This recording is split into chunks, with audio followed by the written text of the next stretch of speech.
하나님 말씀 구약성경 사사기 13장 2절에서 14절까지 말씀 보십니다.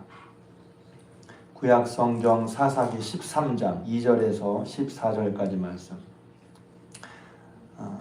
이제 사사기 그러면 이제 제일 유명한 사람이 삼손이죠.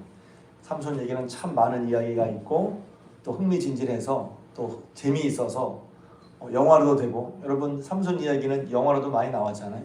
예전에 제가 지금 그 배우 이름이 기억 안 나는데 미국의 글쎄 죄송합니다. 존 웨인 같은 아주 오래된 미국 배우와 같은 그런 사람, 멋있는 배우가 삼손 역할을 했던 게 기억이 납니다. 삼손과 데릴라죠. 그만큼 삼손 얘기는 많이 회자되는 일이긴 합니다. 여러분 삼손 그러면 뭐가 생각이 납니까? 삼손 그러면 뭐가 생각이 나요? 그 데릴라가 생각이 날 수 있고, 그 힘의 근원이 머리에 있는데 이 힘의 근원이 자기 머리에 있다는 것을 말하는 바람에 머리가 다 잘려서 아주 비참하게 고생을 하다가 마지막에 이제 다시 회개하고 하나님께 돌이켜서 그가 죽을 때, 그가 살아있을 때보다 죽을 때 죽인 사람이 더 많았다, 뭐 이런 얘기도 있습니다. 다 재밌는 얘기인데 오늘 보면 삼손은 말입니다. 나실인이라고 했어요. 나실인. 삼손은 나실인입니다. 나실인에 대한 이야기는 성경에 보면 민수기 6장에 나와 있습니다. 나실인은 뭐냐면 자발적으로 그리고 한시적으로 어떤 하나님의 목적을 이루기 위해 헌신되어진, 그리고 하나님의 구원을 간절히 바라서 이렇게 헌신되어진 그런 사람을 나실인이라고 합니다.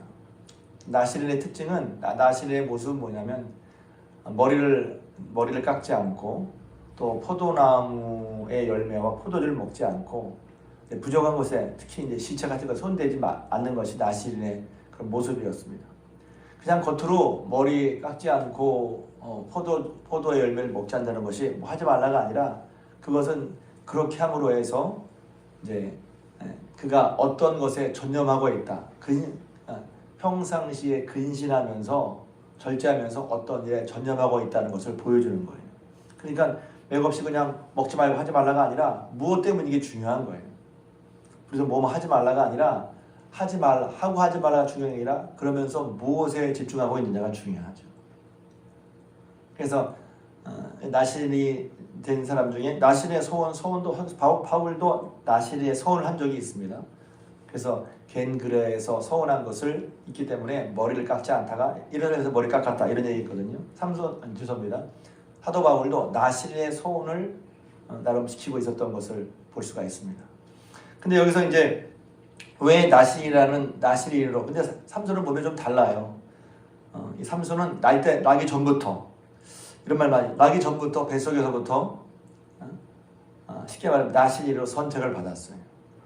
그러면서 이제 여기서 삼손은 비자발적인, 원래 나실의 그런 소원은 자발적인 것이고 한시적인 것이거든요. 그러니까 시간을 일정 기간을 통해서. 근데 이 삼손은 나기 전부터 비자발적으로 하나님에 의해서 선택되었고, 뿐만 아니라 그는 평생 나신인으로 사는 것으로 이렇게 소원이 되어졌어요. 비자발적. 그래서 예전에 이제 지금은 그렇게 잘 안 하는 것 같아요. 예전에는 그렇게 참 많이 들었어요. 어머니가 은혜 받고 약속해서 아들을 이제 목회자를 삼겠다. 그래서 목회자 된 분이 꽤 많았어요. 근데 또 한편으로는 이런 것이 있죠. 아니, 내가 결정되었는데 어머니가 결정했다고 왜 내가 목회해야 됩니까?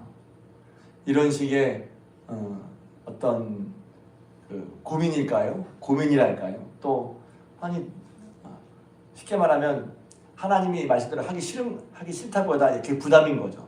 내가 결정되었는데 내 결정에 상관없이 하나님 딱 결정해 놨다. 어머니가 결정해 놨다. 그러니까 이제 흔히 말하는 인간의 자기 결정, 그런 것을 무시했다, 이렇게 하는 사람이 많은데, 하나님이 그 무시한 것이 아니죠. 여기 보면 하나님이 다 그런 게 아니에요. 하나님이 모든 삶의 요청을 다 무시하고 한 것이 아니라 여기서 특별히 하나님의 뜻이 있어서 이제 삼손을 나실인으로 결정한 것입니다. 근데 이제 그런 경우가 꽤 많죠. 여기 보면 또 이제 그런 하나님의 구원의 역사, 결국은 크게 보면 제가 오늘 말씀드린 하나님의 구원의 역사는 거예요. 구원의 역사는 하나님께서 하시는구나 하는 것입니다. 그런데 그 구원의 역사가 사람의 힘으로는 안 될 것 같은 거죠. 그래서 여기 보면 마노아가 있고 삼손의 아버지죠. 어머니 이름은 나오지도 않아요. 근데 하나님의 사자가 마노아의 아내 삼손의 어머니 그 여인에게 나타나서 이제 내가 그동안 이 여인은 여기 있는 것처럼 임신하지 못한 것, 요새는 뭐 스스로 아이를 안 낳기도 하는데 이 당시에는 아이를 낳는 것이 복이라고 생각했고 그것이 마땅한 의무라고 생각했는데 아이를 낳지 못하는 여인은 그 복과 의무를 제대로 받거나 수행하지 못했다고 그래서 그것을 참 안타까운 일로 여겼죠. 근데 지금 이제 여기서 그래서 이제 제대로 여인의 삶을 살지 못했다 이런 마음이었을 텐데 그런 이제 마노아에게 아내에게 하나님께서 나시린을 말씀하시면서 내가 아들을 낳을 것이다 이렇게 얘기한다는 것은 여러 면으로 볼 수가 있지만 이제 제가 오늘 말씀드리고 싶은 것은 크게 결국은 사람의 힘으로 안 되는 것은 하나님이 하신다. 구원도 마찬가지입니다. 그래서 구원도 우리가 하는 게 아니에요. 어떤 구원 역사를 내가 이루는 게 아니란 말이에요. 기도를 왜 하죠? 내가 애쓰는 것도 필요하지만 그러나 그것으로 되는 게 안 되기 때문에 기도하는 거예요. 그래서 기도할 수밖에 없어요. 사실 기도를 해야 돼요. 중앙교회 성도 모두가 예수 그리스도를 믿는 사람이라면 모두가 기도를 해야 돼요. 할 수밖에 없어요. 왜? 구원은 하나님이 이루시는 거기 때문에 그렇습니다. 이렇게 말하면 또 어떤 분은 그럼 인간의 노력은 쓸데없는 것입니까? 쓸데없는 게 아니에요. 인간의 노력도 쓸데있죠. 여기서 보면 이제 한편으로는 하나님이 하셨고 또 한편으로는 하나님의 뜻에 따라 순종한 마노아의 아내가 나와요. 그래서 삼손이 있기 전에 삼손의 어머니가 있었어요. 사무엘이 있기 전에 사무엘의 어머니 한나가 있었어요. 한나도 비슷했죠. 그리고 세례 요한이 있기 전에 세례 요한의 아버지 사가랴가 있었단 말이에요. 엘리사벳이 있었고 다 지금 말씀드린 사람은 아이를 낳지 못해 오랫동안 기도했던 사람들이었어요. 한나도 그랬고 사가랴도 그랬고 엘리사벳도 그랬고 나이 들어서 자기의 힘으로는 할 수 없었는데 하나님께서 세례요한도 마찬가지죠. 태에서부터 할 일을 정하셨어요. 다 그렇다는 게 아니라 그런 사람도 있다는 것입니다. 왜 그렇죠? 때로 하나님 우리에게 분명히 자유의지, 선택의 의지를 주셨음에도 불구하고 하나님이 그렇게 하시지 않고 하나님의 주권에 의해서 그의 삶의 결정을 내려고 하는 그런 사람들이 있단 말이죠. 그 하나님 원래 그러실 수도 있어요. 하나님 주권자이시니까. 근데 그것을 받는 사람은 이제 왜 내가 억지로 해야 됩니까? 그런 고민도 있을 수 있겠죠. 그런데 결국 보면 그게 사실 큰 은혜라고 볼 수 있어요. 생각해 나름이죠. 하나님이 큰 은혜. 목사가 되는 것이 목사로 부르는 것이 저는 그랬거든요. 제가 어떻게 목사를 합니까? 너무너무 감사했어요. 귀했어요. 저 같은 것이 어떻게. 근데 제가 왜 목사를 해야 돼요? 왜 저만 목사해야 돼요? 그럴 수 있었죠. 저는 언감생심 너무 감사했어요. 하나님이 목사로 부르신 거에 대해서 감사하고 지금도 감사하고 근데 그게 또 한편으로 보면 그게 매임이기도 하단 말이죠. 부르심이 또한 매임이기도 한 거예요. 그렇기 때문에 그 매임이 사실 복된 거란 말이에요. 장로로, 성도로, 권사로, 집사로 부르신 게 매임이죠. 근데 그게 복된 거야. 그러니까 내가 삶을 살면서 이런 매임이 부담스러울 수도 있고 어떤 사람은 내가 왜 예수 믿지? 이런 사람도 제가 봤어요. 내가 예수만 안 믿었으면 이럴 텐데 예수 믿어서 이렇다고. 복된 거죠. 예수 믿는 게. 내 마음대로 하는 것이 늘 맞습니까? 내 마음대로 하는 것이 결국 나에게 유익이 됩니까? 그래서 내 마음대로 하고 싶단 말이에요. 내 마음대로 하는 것이 내게 유익하냔 말이에요. 내 마음대로 살면 내 마음대로 못 살아요. 재밌는 말이죠. 내 마음대로 살면 내 마음대로 못 살아요. 예를 들면 내 마음대로 뭐 요새 마약도 이제 흔하다고 하죠. 술, 마약과 알코올 중독 살았다고 합시다. 내 맘대로 살았어. 알코올 중독과 마약 걸린 사람이 자기 맘대로 살 수 있습니까? 자기가 없어지죠. 다른 것에 노예로 사는 거예요. 내 마음대로 살면 다른 것에 노예로 살게 돼 있어. 내가 내 마음대로 살고 싶다면서 다른 것에 노예가 되지 말아야지. 다른 것에 종이 되지 말아야지. 하나님께 매이는 것이 우리가 어떤 면에서 가장 자유롭게 사는 거예요. 다른 것에 매이지 않고. 근데 여기서 이제 좀 얘기가 좀 다른 데 좀 빠졌지만, 그래서 이제 나실로 이제 했는데 저도 좀 부끄러워서 이 말씀하면서 저는 삼손만 나실인 줄 알았거든요. 오늘 보면 어머니가 나실인 거예요. 자, 봅시다. 왜 그런지. 3절 보면 그 연에게 나타나서 보라 내가 임신하지 못함으로 출산을 할 텐데 4절 그러므로 너는 삼가 포도주와 독주를 마시지 말며 어떤 부정한 것도 먹지 말라. 여기서 너는 삼손이 아니라 삼손의 어머니 무명의 여인이라는 거예요. 이스라엘의 놀라운 구원을 이루시기 위해서 하나님께서 태에서부터 어머니의 태에서부터 삼손을 작정하시고 나시로 살게 하셔서 하나님의 구원을 이루실 거란 말이에요. 오늘도 마찬가지예요. 예수를 보내신 것도 하나님이 구원을 이루신다는 표시란 말이에요. 그 하나님이 구원을 이루신 분이니 우리는 어떠한 어두운 상황 속에서도 구원을 이루신 하나님을 바라보고 소망을 가져야 할 줄로 믿습니다. 소망을 얻어야 할 줄로 믿습니다. 깜깜한데 하나님 또 왜 이래? 아니에요. 아직 하나님 바라보지 않은 거예요. 하나님은 그런 깜깜한 속에서도 하나님의 구원을 이루시는 거란 말이에요. 신앙생활하면서 막막할 때가 있죠. 이 상황이 하나님이 어떻게 하실 수가 있지? 그럼 속으로 하나님도 안 돼. 속으로 하나님도 안 돼. 근데 하나님은 그런 속에서도 하나님의 구원을 이루신단 말, 성경을 보면. 이건 이제 안 돼 하는 그런 가운데서도. 그러니 하나님 믿는다는 건 언제나 하나님과 함께 소망을 가질 수 있다는 거예요. 하나님을 바라본다는 거예요. 그래서 구원이 하나님께 있다는 그런 뜻입니다. 그래서 하나님께서 결국 그래서 어떤 면에서 볼 때 이 사사 삼손을 보낸 게 예수님을 보낸 것 같은 표상이 돼요. 예수님 어머니 마리아도 잉태할 수 없던 상황에서 성령으로 잉태해서 아들 예수 그리스도를 낳으신 것이고 하나님께서 예수 그리스도를 보내심으로 말미암아 그분의 놀라운 구원의 역사를 시작하신 거거든요. 그렇게 비슷하게 이제 어머니 뱃속에서부터 삼손을 택하셔서 이스라엘의 구원을 시작하신 거예요.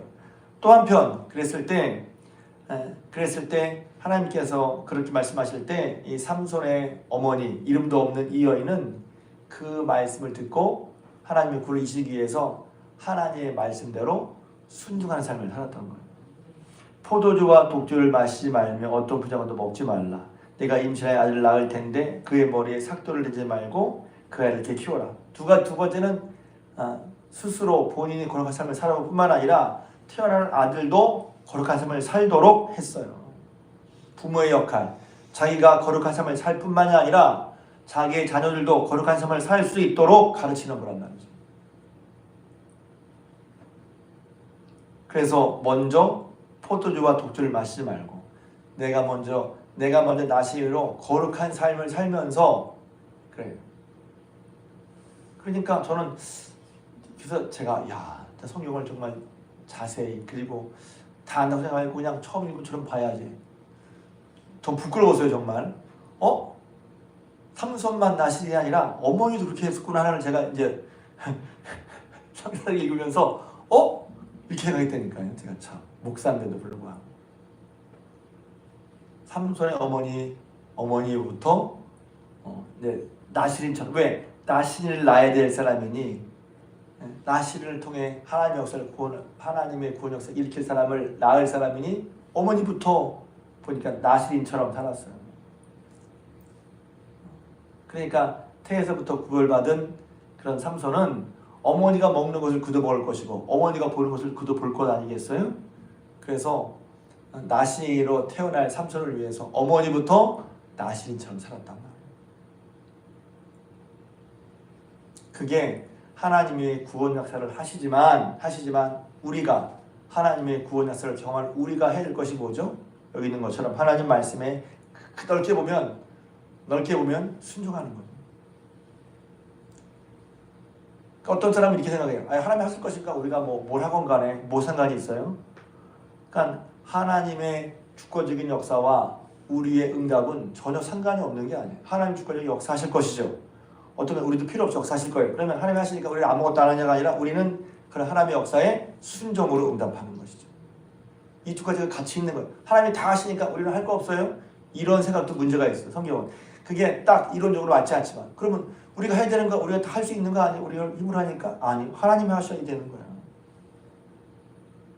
그래서 하나님의 섭리와 우리의 순종은 결코 갈등하는 법이 없는 거예요. 하나님이 섭리하셨으니 우리 그 섭리를 믿고 그 섭리를 믿기 때문에 우리가 순종해야 하는 거죠. 어차피 내가 안 해도 결국 다 될 거 아니겠어요? 이렇게 생각하는 사람이 있단 말이에요. 성경은 그렇게 말하고 있지 않아요.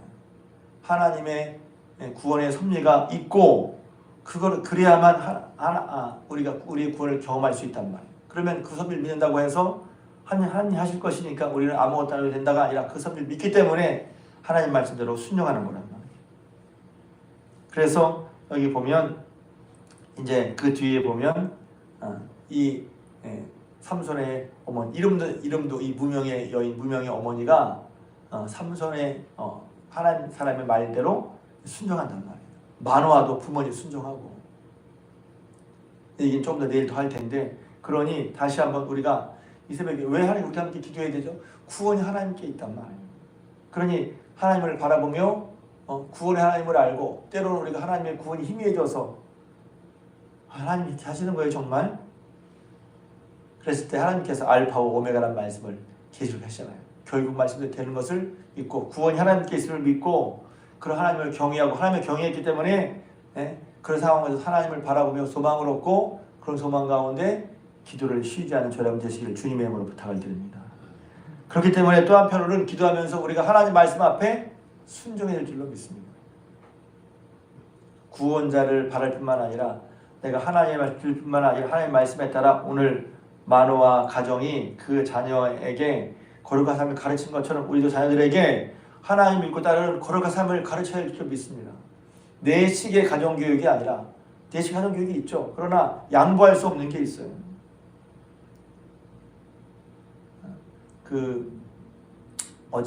엊그제 이제 김주광 전사님 아들 돌 감사예배를 따로 이제 드렸어요. 드릴 때 제가 이제 정말 오랜만에 돌 감사예배를 드렸어요. 근데 그 중에서 이제 어떻게 하면 좋은 부모가 될까 했을 때 제가 그런 얘기를 했어요. 하나님의 교양과 훈계를 가르치십시오. 성경의 교훈과 교양과 훈계로 가르쳐야 해요. 왜냐면 요새는 다 나름의 교육 제도들이 있어요. 교육 방법들이 있어요. 그것도 필요한 거예요. 왜? 여러 가지 의식이 발달하고 여러 가지 사실이 나타나면서 아이가 이렇게 교육을 아주 중요하다는 것이 나올 수 있어요. 그런데 그보다 더 중요한 게 있어요. 주의 교양과 훈계로 가르치는 거예요. 요새는 성경은 옛날 지난 얘기고 지금은 이런 게 있어서 누가 그래요? 교육의 방식은 시대에 따라 바뀌어요. 영향에 따라 바뀐단 말이에요. 근대 교육, 근대식을 가르쳤어요. 근대 이후, 근대 이후식을 가르쳐요. 지금은 철학적으로 해체를 말한단 말이에요. 딱 정해진 게 없어. 애를 어떻게 키울 거예요? 사람의 말대로, 학자의 이론대로, 학자의 이론들은 이미 해체예요. 해체. 정확한 게 없어요. 근데 하나님의 말씀은 분명하거든요. 시간에 따라 변하지 않는 말씀이에요. 그래서 우리가 지금 내가 아이를 키울 때 나는 어떤 기준에서 키우냔 말이에요. 하나 주의 교양과 훈계로 키웁니까? 아니면 세상에 하는 얘기만 듣고 키웁니까? 아이가 장성에서도 마찬가지죠. 이제는 장성에서 말을 안 들어. 말을 안 들어도 얘기해야죠. 주의 교양과 훈계로. 다시 한번 저와 여러분 구원이 하나님께 있음을 알고 하나님을 바라보고 기도하면서 하나님의 뜻이 이루어질 것이니 우리가 순종하고 또 한편으로는 우리 자녀에게 거룩한 삶을 살도록 가르치는 저 여러분 되시기를 주님의 이름으로 부탁을 드립니다.